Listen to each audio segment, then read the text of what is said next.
Welcome to Mad About Money. I'm Maddie Alexander-Grout, and this is the podcast where we talk to interesting people all about their interesting money stories. I am joined today by somebody who I've wanted on this podcast for a very long time, the fantastic, wonderful Caroline Strawson. Now, Caroline is a specialist trauma coach, narcissistic abuse therapist, somebody who helps people with PTSD. She's got a podcast, a book, super visible on social media as well, and just somebody who I've seen speak a couple of times as well, and just holds a room. So interesting to hear you, and I've wanted you to come on for a long time, so it's an absolute pleasure to have you with us today. Caroline, tell everybody a little bit about you. It's a real pleasure to be here. Absolutely. So yeah, as you said, I'm sort of a combination really of a therapist and coach, and I'm a bit of a trauma geek with a real personal passion for things like narcissistic abuse, domestic abuse, coercive control. So whilst I work across the board, and I own 4 businesses actually as well now, all of them have honestly, it's crazy. But if you'd have said that to me sort of just over 6 years ago when I started my first business, which was kind of doing one-to-ones and group stuff into that, I'd have never said that I would be where I am right now. I would have thought, no way, absolutely not. But the overarching purpose of them all is about helping people, whether that be as an individual, as groups, in schools, in workplaces, public sector, in that domestic abuse, narcissism space as well. You know, the overarching purpose is around that, because it was stuff around the nervous system that I never knew. Because when I had my own mental health struggles, I did all the traditional things like counseling and psychotherapy, and actually it didn't work. It actually made me feel worse. So I realized there was a missing piece. And having a medical background myself as a podiatrist, actually at the time, that was what my original profession was, so to speak, before I went through my course. It is. It's a foot doctor. I know. Who does that, right? But anyway, that's a whole other story about gender and stuff growing up with my parents, which we may even get into at some point, about glass ceilings for women. And I realized there was a really missing piece. So I completely retrained and started my business. And I found other people felt the same as me as well. I love that. And, my business is all about helping people as well. And, really, I am quite greedy. I mean, I do have 2 businesses, but I'm kind of in the process of merging them into one, just to try and make things a bit easier for myself. When you've got multi-passions and multi-talents, it's quite hard sometimes to actually get that personal brand across. But I think that's something that you do really, really, really well. Thank you. So, again, I suppose that's because that was the original business in some respects, and sort of sharing your own story, sharing your own struggles, and just being really real and honest about all of those things. And I think that's kind of the initial business. And actually all the other businesses that have followed have really come from me listening to my audience and thinking, hold on, they need this. I'm going to create it. And just creating that and building a business on the back of all of that as well. So everything that has led from that initial sort of Caroline Strawson business genuinely has come from those that have followed me, those that have become part of my community, and listening to their needs and wants. I mean, that's a really great point, from a visibility perspective, listening to what your audience needs, listening to what they want. Somebody asked me this morning, how do you get more clients into your business? And it's super simple. People really overcomplicate it. It's listen to your audience, find out what they need, work out a messaging that talks directly to them, and then go and fucking sell the thing. I totally agree. And I think there's 2 pieces to that. One, recognizing what marketing strategy you're using on, if it's, for instance, if it's social media. I know on social media, if I put loads of good stuff about post-traumatic growth and things like this, my engagement goes down. And that's not because I know people aren't interested in that. Actually, the initial point that they need to be in, it's pain points, and it kind of goes against my natural grain in some respects, but that's what works. So you also have to look at what are you using and trying to use, and making sure you're looking at the platform as such in what you're doing. And then consistency. I think the key things for me over the years is I'm very, very consistent. I'm, literally missed consistency in my business, particularly around things like, say, social media and building that visibility.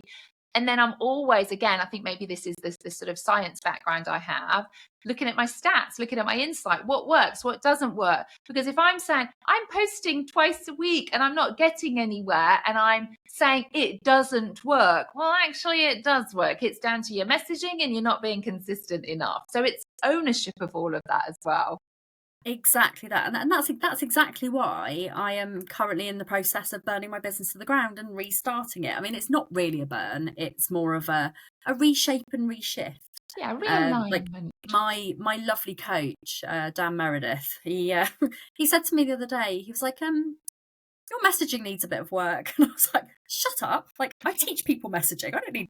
And I was like, oh God, I do. I actually I teach people all of this stuff and I'm not doing any of it myself. So I have to practice what I preach. So I've, over the last 3 weeks, been digging down into my messaging and who I help and what I'm doing. And it's all really coming together now. And actually it's changed. Like when it also has changed my social posts, and it's changed all of the things I'm speaking about. And the only thing that's staying the same is my values, my mission, and my purpose. It's just a bit of a restructure.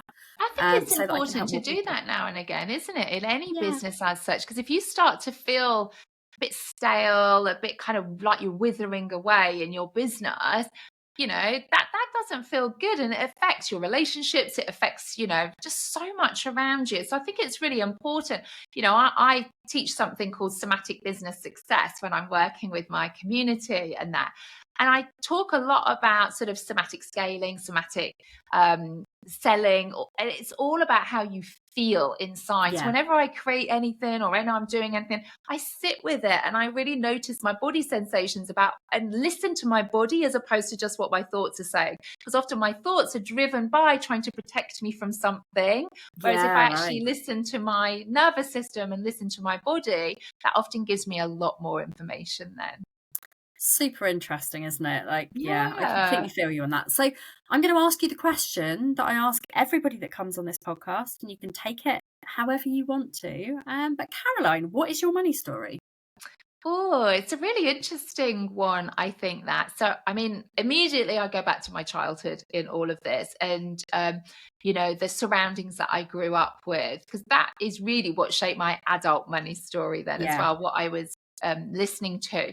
So we never grew up with a lot of money. I don't remember us not having any money as such, but we I always overheard my mum and dad talking about their £10,000 overdraft kind of thing, and it was always there, always. Or if my dad got a bit of extra money, but then they'd be back in it again. So I grew up with this whole £10,000 overdraft. I also grew up with, my father had two brothers who were very, very well off. They started a business together and became very, very successful. And we obviously didn't have much money. And my dad, I think, really struggled with that insofar as he would have liked to have been part of that and probably could have helped them in some areas, but he wasn't included in that. So I grew up really hearing that people with money were mean or they weren't very nice people. Not that my dad didn't love his brothers as such, but the story that I heard was if you had money, you weren't a nice person because you didn't share it. You just were. So all of these things of, lack of this £10,000 overdraft. So there was always this kind of, needing more money. And then if you had more money, but you were a bad person, it was almost a paradox really that I grew up with. And I also think from a money story perspective, I was the youngest of three girls. And my mum and dad were really education conscious. That was the number one for them, your academics and getting a degree and, being self-sufficient. But it was also what level of job or degree you were going to do. So I know we were just talking off camera before, and I used to be a podiatrist, which is a foot doctor. And we were laughing. And so, what 14-year-old says, hey, I want to be a foot doctor or a podiatrist? I was writing to the Society of Chiropodists, as it was then back many, many years ago. And when I look back, I remember my mum in particular, because I loved watching like medical stuff on TV, the bloodier the better, all of that. I loved it. And I remember talking to my mum about, it was obvious I like medical stuff. But my mum actually said, well, why don't you look into something like podiatry, occupational therapy or physiotherapy? Because it would be great for you to do that for when you have children and you could work part-time from home. And that doesn't mean she didn't have a point, because actually it served me well when I went through my divorce as a podiatrist, because I could work part-time and work around my children. But at no point was it ever discussed for me growing up that I could have been a doctor. I mean, if I had my time again, I'd have loved to have become a surgeon, to be fair. I'd have loved to have done that. And you've got a surgeon's name, to be fair. I feel like Caroline Strawson, the surgeon. Well, is like, yeah, doctor, or or like Miss, something like that. But that was never on the cards for me. So there was already a glass ceiling of what I could achieve financially, because I would be reliant on my husband. And then this 10K overdraft. So this lack, struggle, work hard, you're never going to have enough kind of mentality. But even if you were lucky enough to have money, well, you're not a nice person if that is the case too. Now, of course, growing up in all of this, I didn't cognitively have an awareness of all of that. But I realized, that when I went through my marriage to my ex-husband, and I came out of that marriage and realized it had been an abusive relationship, it was actually a covert narcissist, and we were in a huge amount of debt. We were in over £70,000 worth of debt when we went through my divorce. And I always joke, people get divorce settlements. I came out with less than. I had debt. And I had my family home repossessed as well in April of 2013, and I hit 40 that year. So I felt an incredible amount of shame. I also was diagnosed with PTSD, depression, anxiety. I was self-harming. I also was having pretty much daily panic attacks, and in a very, very dark place. If it wasn't for my children, I definitely wouldn't be here right now. It was that dark. And I realized then that the whole financial abuse then that I hadn't been involved with, but I didn't realize it was a financially abusive relationship. I was actually earning more than my ex-husband when we had children. Yeah, I was the one that completely gave up work. And I'm not saying I didn't necessarily want to, because there was an element I wanted to be a mom and look after the kids as such. But it was never discussed, and it was expected. So I was totally reliant then on my husband for finances. So I felt very isolated. I felt very much, again, I have to rely on him. But in some respects, that was normal for me, because that's how my mum was too. So I was there then at this sort of, mid-30s at that time, and we got 2 children. I was totally reliant on my husband. I wasn't working at the time either, but then not realizing I was actually completely being eroded of my sense of self, because it was a very controlling and manipulative, financially abusive relationship as such. So when I came out of my marriage then and realized all of this debt, it was really scary, because I felt a huge amount of shame. And particularly when I lost my family home and I hit 40, it was kind of like, oh my God, I'm 40. I've got no home. I'm divorced. My mum had died a few years previously as well, and she was kind of like my best friend and my rock. So I felt really like, God, what is my life here? And I genuinely at that point thought, it's just being a mum. That was my life. That was what I was going to do. So I knew things weren't right for me from a mental health perspective. So again, I did all the usual stuff around. I saw a counsellor. Well, I got 6 free sessions on the NHS, and I did 3. And then I thought I was going to rip his head off if I went back again, because it was just like, so tell me about that. How do you feel? How does that make you feel? And I just thought, if I go back again, you're making me feel worse. I saw a psychotherapist as well. That psychotherapist, again, made me feel good in the session, because someone was hearing me and listening to me and validating my experiences. But the moment I walked out, I felt like, it's not really helped with how I feel outside of the sessions. So I realized there was a kind of a complete lack in all of this. So I actually completely retrained then. I retrained in a lot of nervous system modalities, things like somatic experiencing, EMDR, internal family systems, breathwork, hypnotherapy, a lot of these, because I realized you can't think your way into earning money, into, feeling better, and time wasn't working either. You have to feel to heal. So that's then when I completely retrained, and in 2018, I think it was, September 2018, that's when I kind of started my business. But going back to the whole money story piece, when I look back and then when I started my business, my drive was, I need to earn a 10K month. It was like this kind of 10K month. This was this pinnacle for me, because I remember hearing it. But I was in this paradox then at the start of my business, where I needed to earn money, because I obviously wanted to look after my kids and give them a better life, etc.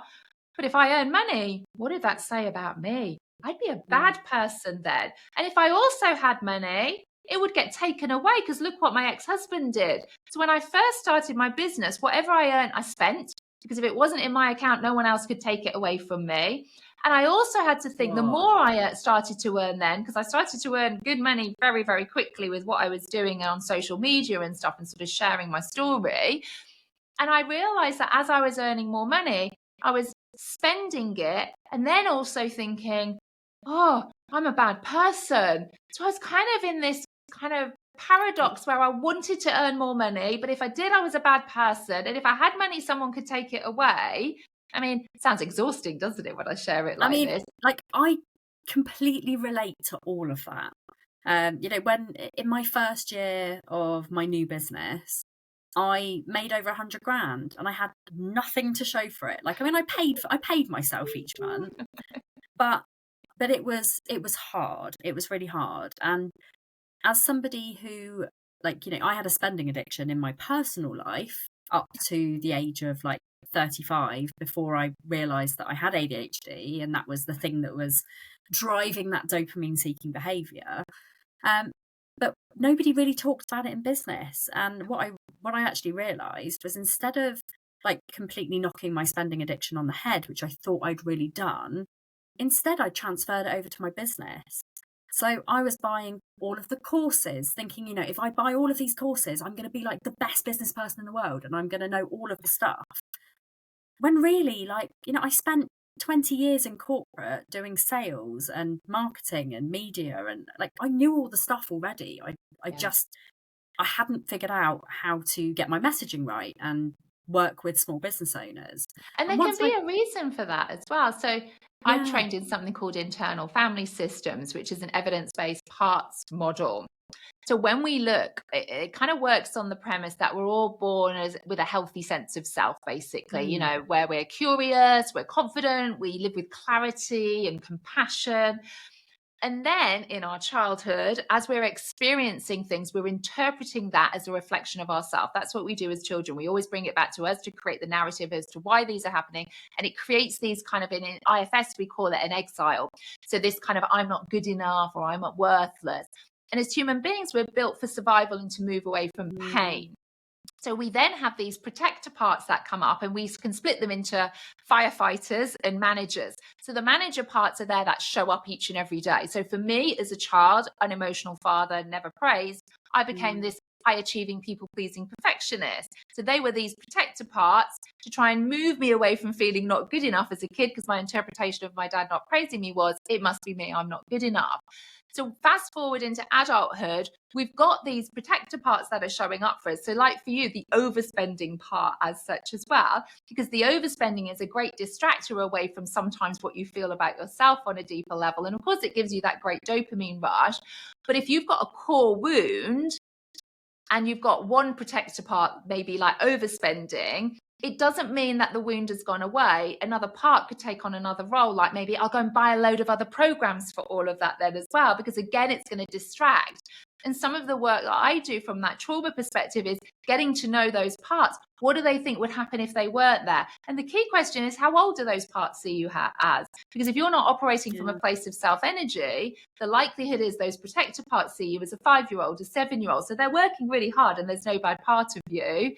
But it's really understanding in those that if the core wound is still there, you're still going to have a lot of protectors coming up all of the time. And some of those, like firefighter parts, can be really destructive. Like for me, self-harm, for instance, or binge eating as such, dissociation or drinking too much. They were key ones for me, really. Oh, all of those. I need to send you a copy of my book. You need to read it. Like, I know you'll probably relate to a lot of stuff. But I used to feel a lot of shame about those parts of me. Whereas now I think, wow, how great was my system trying to work for me to distract and soothe and move me away from feeling like a 7-year-old little girl who just didn't feel good enough.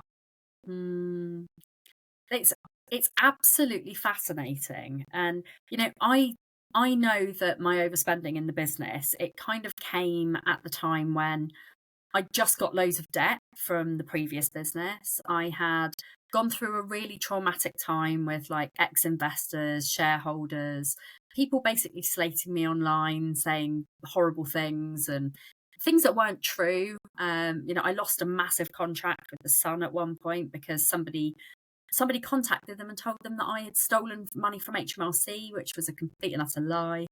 At the time I was working with Lisa Johnson as an affiliate, and they went to her and they told her that I was, really untrustworthy and all these sorts of things. Luckily, like, I've known Lisa for a long time, and she trusted me over what they were saying. She had no idea who they were.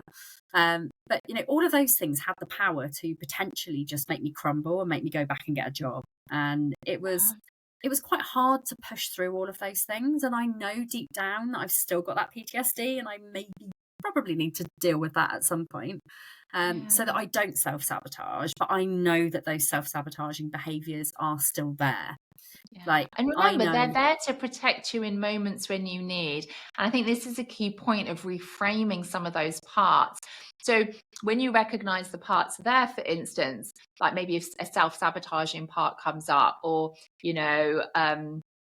whatever part of you might be there, it's recognizing, why are they there? What's the core underneath? Because again, we live in a society where we work a lot on symptom management of what's showing up for us, and we might push through, but then we might have burnout, or we're trying to breathe into how we feel. And that's not to say that it's not good to do things like that, but that's all symptom management. Like you were saying, I always think when we talk about PTSD, like post-traumatic stress disorder, firstly, if we change the word from disorder to response, so post-traumatic stress response, which is a normal thing for your body to do in the post of the stress that has happened to you. And when we experience things like, say, PTSD or PTS response, inside of us, it's never about all of those people of what they were saying to you. So like you were saying there, when the son was saying stuff like this, or people were saying that you were stealing off HMRC, it's not them that's making you feel the way that you do. It's not changing them. It's really getting curious then about, why do I feel like this, knowing they have said that? Because that's why the power of healing things like PTSD and everything, it's never in the person or the event or anything like this. It's what we hold inside of us as our interpretation of ourselves about the person, about the event. So if I do say EMDR on someone who, say, comes to me with PTSD, yes, we understand the event as such, but it always goes back to, if that happens, what does that say about you? Well, it means people are saying I'm dishonest, but what does it say about you? And we always at some point get to some kind of core belief on some level that you have about yourself. That's the bit that we need to change. And it's about changing the somatic memory of that experience. So we can't erase what's happened. But when we talk about PTSD, it's like you're still in it with the sensations in your body. So we need to discharge and express those fight flight sensations in your body, so you can look back rather than be in it feeling those sensations. So you can look back and it wasn't you, and you're not, you are good enough, but you need to feel it then as well. You need to have a real completion of a response cycle. So your nervous system goes, I know and feel I'm good enough. And that happened in the past. It's not still live in my body.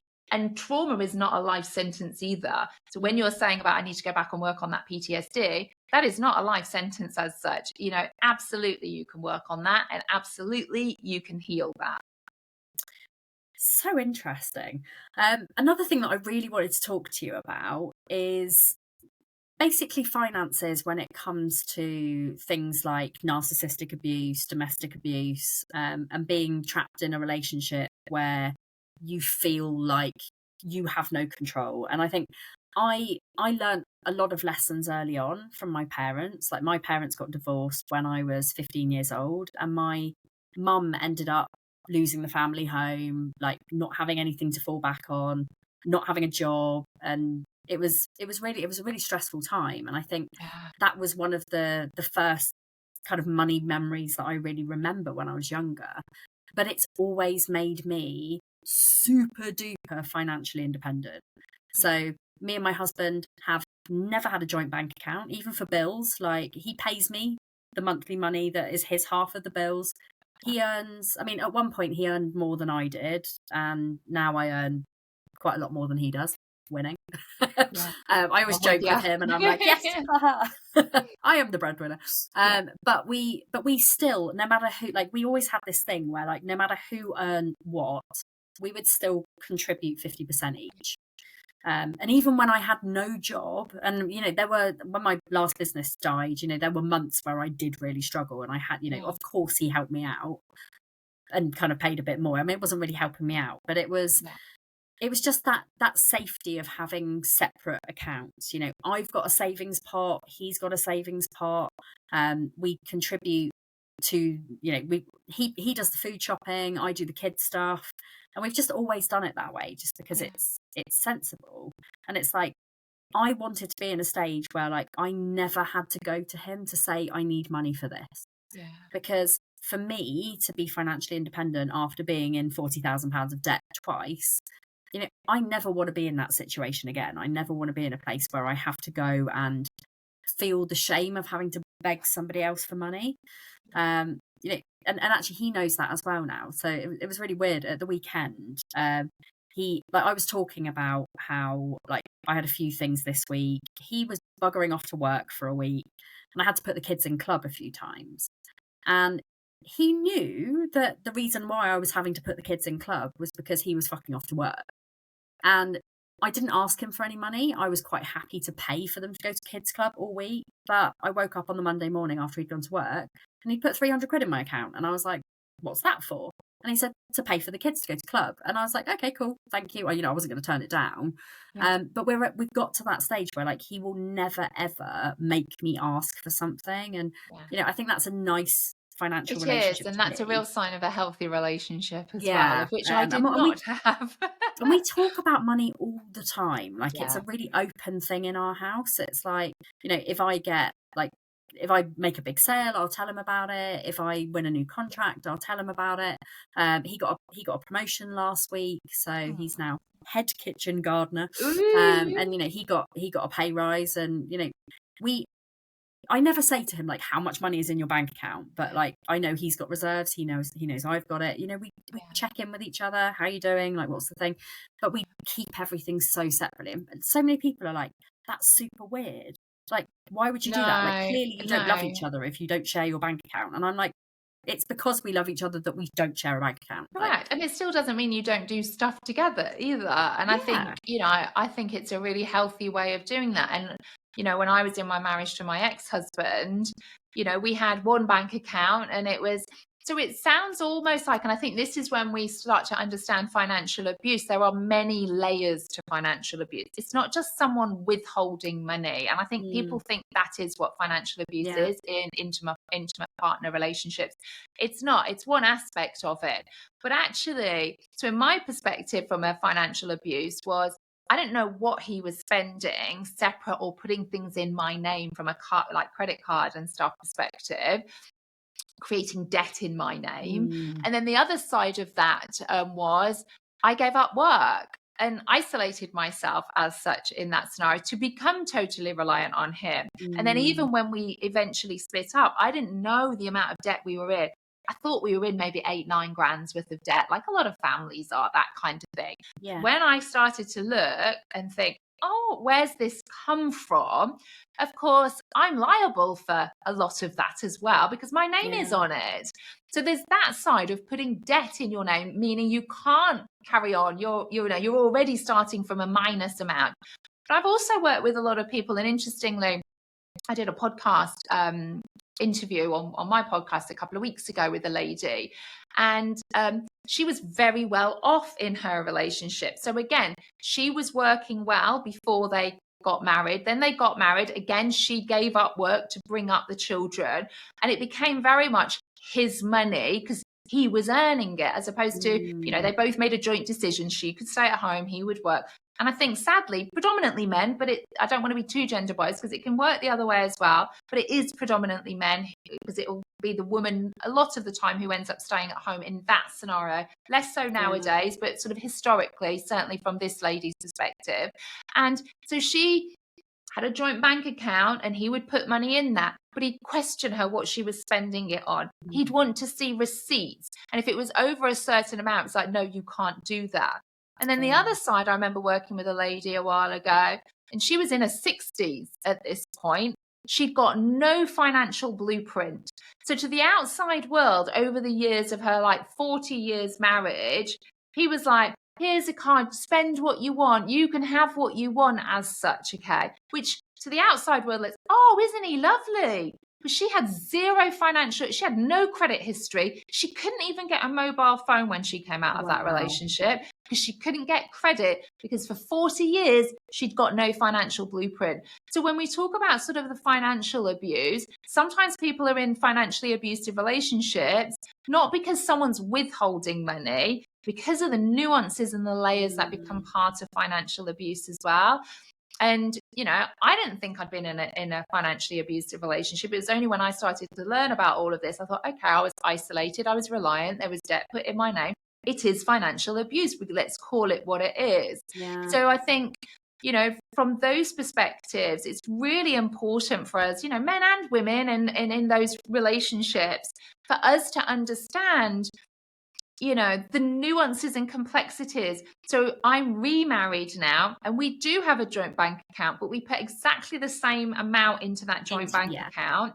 But I earn significantly more than he does. So when we go on holidays, I pay for those. The house we live in now is mine, in my name. Same, he's got other properties that he's got from a previous marriage and stuff as well. So I have my security in the marital home as such, although it's not a marital home because it's in my name and we've got documentation to support all of that. And it's in my will and everything too. And then he's obviously got his stuff. But when we go on holidays and stuff like this, I do pay for that because I can afford to pay for that. And equally, one thing I do like spending money on is holidays because I like taking my children, me and my kids like traveling a lot. So if the four of us go away, so him, me, my two children and myself, I tend to pay for all of those things too. But equally, he's great at DIY. So we've just moved into a new house, for instance. It's like my dream home. I have to pinch myself in my own name. Having been repossessed, I've just bought a £1.5 million house. Okay, so I have to pinch myself with that. But he's great at DIY and stuff. So all these things that they're doing, I will pay for the kind of materials, and then he will go and build it, do it, whatever it needs to be like. So it's kind of a nice exchange like that as well. I love that. And it's really interesting, I think, the different types of kind of financial control and coercive control. And like one of my previous relationships, there was financial control there. I ended up moving house because I was trying to run away from a fairly significant amount of debt that I'd left after uni. Moved up north with an ex-boyfriend. He developed a drinking problem. He wouldn't get a job, so I had to support both of us. So I was the person who was going out and working. He was then drinking my money away, controlling who I saw, controlling the friends that I was with.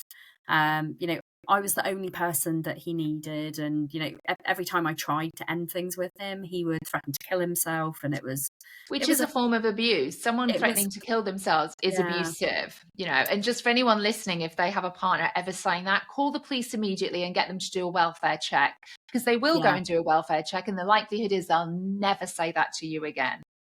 Absolutely. Well, I mean, I made the mistake of kind of just saying to him, like, no, this is like, I'm just not having it. I mean, it wasn't a mistake because I actually managed to get out, but I called his bluff on it.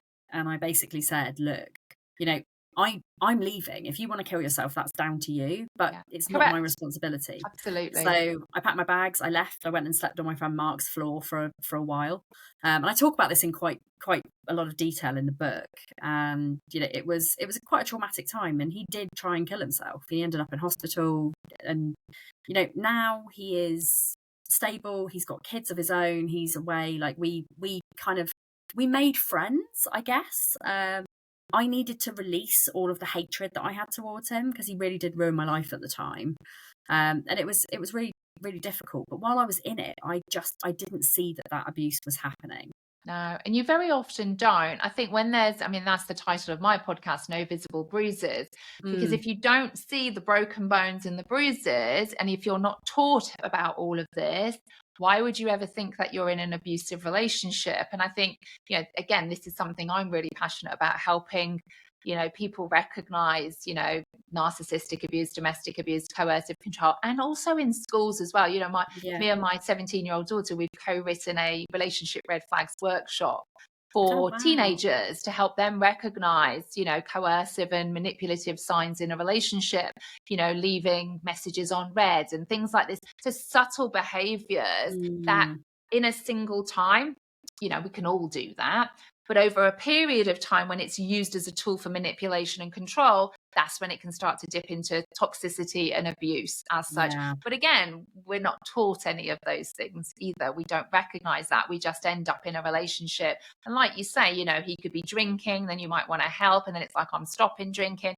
And again, even from like a suicide perspective, again, working with internal family systems, suicide parts of us sometimes aren't there because we want to kill ourselves. They're there because we don't want to live in the pain that we're living in. And again, so there's lots of, again, there's complexities around the sort of suicide and suicide ideation and stuff as well. They're all parts of us trying to protect us as such in those given moments. And, it's great that you could go back and reconnect. And, you had that rupture. If we're talking about trauma, you've got that rupture in that relationship, but you went and had a repair from that too. And that is, again, really healing as that part for yourself as well.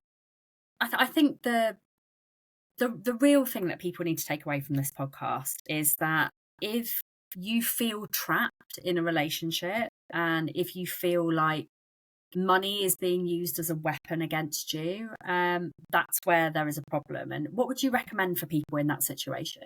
Yeah, I think if you're noticing in your relationship that you feel like you can't say actually what you feel like you want to say for fear of retribution in actions of the partner that you are with, then that's a sign, that's a red flag. There's something going on. And from a money perspective, for whatever reason as such, and we've mentioned a couple of the nuances from a sort of financial control and abuse perspective, there's people you can speak to. So there's lots of amazing local domestic abuse charities that you can speak to in your areas, and you can seek those out. And there's even options on the websites of these places where it's like, it hides it if you had someone who's controlling enough to look at your search history. So you can do that.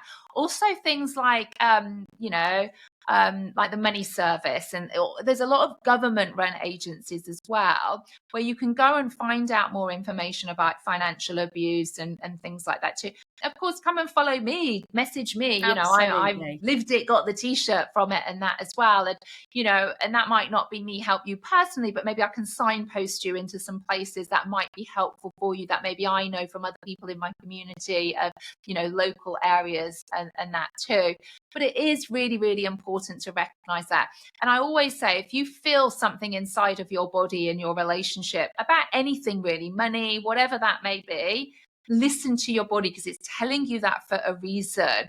But if you feel you can't then verbalize that, that is a red flag. Because if you're in a healthy relationship, regardless of whether it's uncomfortable for the other person to hear or they don't like what it is, they're still going to listen to you with respect, and they'll still listen to what you have to say, even if they don't agree with that. Very often, these types of relationships, we end up silencing ourselves. We get gaslit.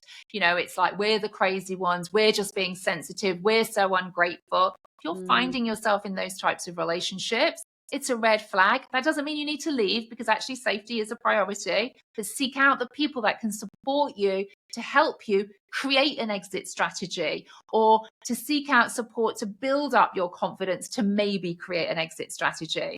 Because I think sometimes when you recognize you're in these abusive relationships, you can feel a lot of shame because you kind of know deep down it's not right, but you don't leave. And I think there's a lot of judgment when people think, well, if it's that bad, just leave. Or if they're doing that, just leave. Yeah, it's more complex than that, because people have a physiological addiction to being in these relationships, because it's what we call the abuse cycle of the dopamine rush of when they're nice, and then the cortisol rush of when we're in those survival responses, and we actually become, in fact, I was listening to some of your bits of the debt and then the dopamine and the overspending. There's a bit of addiction to struggle there and stuff as well, of this kind of dopamine cortisol element to that. So it's really recognizing that it's not as easy for anybody in these relationships to just leave. We should never be saying just leave to anybody, because actually more murders happen in the first 7 days of leaving an abusive relationship as well. So we do have to be really, really careful. But there's lots and lots of support out there that can be anonymous, that can be in a place where it's not about, if you speak to someone, that means you have to leave. It's at your pace, at your discretion, and what you want to share, and knowing that no one's going to judge you with that. It's really, really important.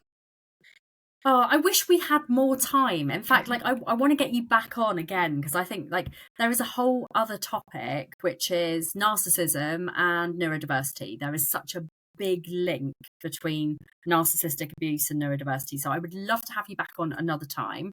But we have come to the end of the show, mainly because I've got another meeting to go to. Terrible, I know. That's all right. I've got a long list of things as always. Yeah. So, Caroline, how can people find you? Where are the best places to connect? Yeah, I mean, I would always say on social media, you know, Facebook, Instagram, LinkedIn, TikTok, YouTube. Basically, it's all Caroline Strawson. So just come and connect with me there. And, you know, if I can signpost or support anyone in any way, I'd always welcome it. Myself and my team will always do that. Super useful. This has been a really eye-opening podcast. Thank you so much for coming on. For everybody listening, if you've enjoyed this podcast episode, please hit that subscribe button, share it with your friends, recommend it to other people. If you know somebody who's going through any of these horrible traumatic things, point them in Caroline's direction, let them listen to this podcast, because I think it will help so many people. Caroline, it's been an absolute pleasure to have you on. We will see you again, I hope. I think there's so much more we could talk about. Been an absolute pleasure to have you. For anybody listening who's not following me, it's Maddie Alexander-Grout on LinkedIn and Facebook, Maddie Talks Money on Instagram, and Mad About Money Official on TikTok. We will see you next time. Thank you so much for listening.